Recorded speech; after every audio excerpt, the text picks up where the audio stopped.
Enjogera egamba nti okuzaala omwana kuba kusimattuka magombe etuukira bulungi ku Babula Nabulime, omutuuze w'ekitala Ntebe, anti ye n'omwana we baasimbayo kitooke. Nabulime yatandika okulumizibwa ebisa mu kiro, wabula teyasobola kufuna ntambula emutuusa mu ddwaliro, anti gye yali abeera ebidduka byali bitono ddala. Twali kumpi ku main naye era ne twali tugenda tulinye emmotoka ensumbe n'eyabika.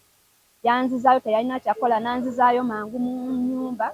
Bw'ati omwana yamuzaalira waka ng'ayambibwako mukulu we, era bye yayitamu abinyumya abiddiŋŋana. Okusomozebwa kwe nafuna yalinga era anoonya olw'okuba ebintu twali tubitegese bulungi, ayambala gloves esooka endala tennaba kuvaayo, nze nga ndima eri mu kusindika mwana. Era yanzaalisa nga omukono ogumu gwambadde gloves omulala nga tegwambadde. Olw'okuba teyazaayira mu mikono gy'abakugu, bw'ati omwana yamuyuza mu bukyala.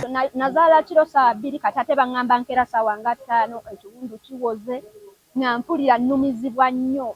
Dr. Stephen Sematimba nga mukugu mu ndwadde z'abakyala okuva Crystal Medical Center e Kabuusu agamba nti ku buli bakyala 198 bayulika wansi nga bazaala, era ng'embeera eno ya mirundi 4. Engeri gy'oyulikamu kye kimatale nga waliwo okuyulika okuli ku skin kye bayita grade 1.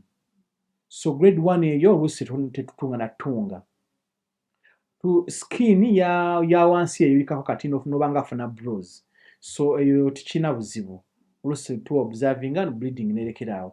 Wabula waliwo okuyulika kuno okweyongerayo okuyinza okubeera okw'amaanyi ennyo oba omukyala okuvaamu omusaayi omungi nnyo kubanga aba afunye ekiwundu ekiyita n'emisuwa egisapulainga wansi awo. Omukyala bw'atuuka okusindika omwana, ebitundu by'obukyala eby'enjawulo bibeera birina okugaziwa omwana afune ekkubo mwayita. Omwana engeri gy'azzeemu n'amaanyi g'aleeta ng'afuluma.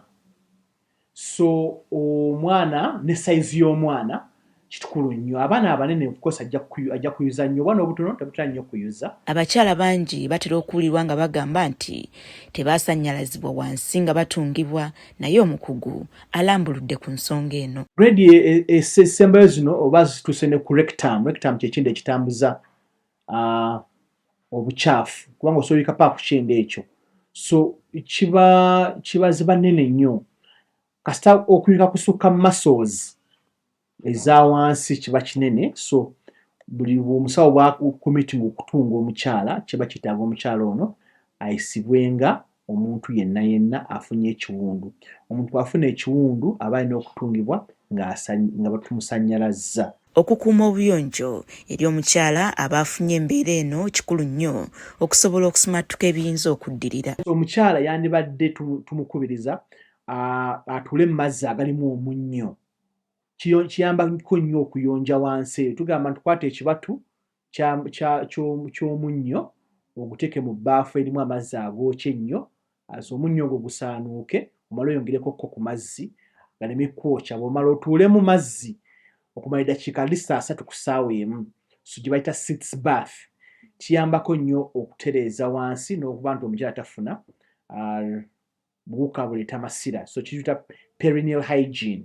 Omukyala singa ayulika wansi n'atatungibwa asobola okuvaamu omusaayi omungi ssaako n'okugaziwa mu bitundu bye eby'obukyala ng'omukugu bw'annyonnyola. Ate omukyala n'abeera nga mugazi ng'amaze okukola ki?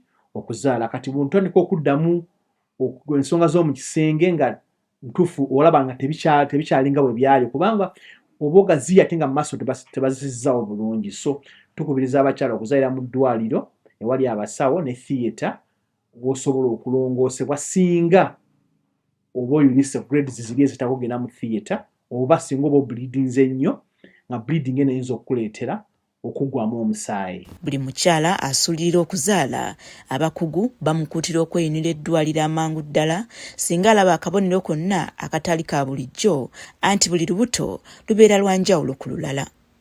Rita Nalukenge, NTV, ku ssaawa emu.